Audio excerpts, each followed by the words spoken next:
This is Economy Watch, what you need to know about New Zealand's economic life today. Brought to you by interest.co.nz. Kia ora, and welcome to Thursday's Economy Watch, where we follow the economic events and trends that affect Aotearoa. I'm David Chaston, and this is the international edition from interest.co.nz, and today we lead with news. Consumers may be anxious about their political future, but they're spending like they're in healthy financial shape. In the US, their economy expanded at an annualised 2.8% rate in the third quarter of 2024, below the 3% in the previous quarter and forecasts of 3%. Holding it back was essentially no growth of inventories and slow expansion of capital investment. But personal spending rose at its fastest pace in more than a year. The US economy is running at a nominal pace of $29.35 trillion of annual economic activity. That is $1.4 trillion more in a year, or up 4.9% in nominal terms. Their increase is about 5 times New Zealand's total activity, 3/4 of Australia's total annual pace. The ADP employment report for October delivered a very positive signal, adding 233,000 paid private sector jobs when only 115,000 were expected. This will have analysts raising their forecast for US non-farm payrolls. And US pending home sales, a forward-looking indicator of home sales based on contract signings, rose an outsized 7.4% in September, and the rise was broad-based across the nation. But last week's mortgage applications were little changed, but that level is 10% higher than year-ago levels, which to be fair were quite weak. Higher benchmark mortgage rates inhibited recent activity. In China, eyes are on the level of interest payments that local governments are paying as they borrow much more, replacing the revenue that has dried up from land sales.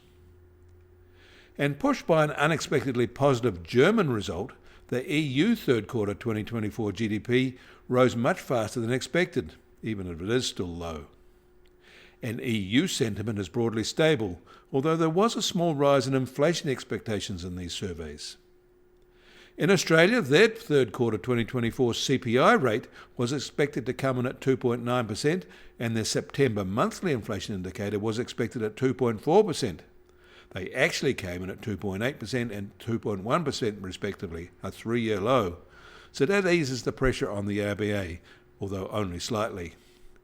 Next week, the RBA will be reviewing its 4.35% policy rate, and these results are likely to be seen as an unexpected faster cooling. But that's largely resulting from the impact of the Canberra government's Energy Bill Relief Fund rebate. It seems unlikely this distortion will prove enough for the RBA to cut rates. The US Treasury 10-year yield is now just on 4.25% and down 4 basis points from this time yesterday.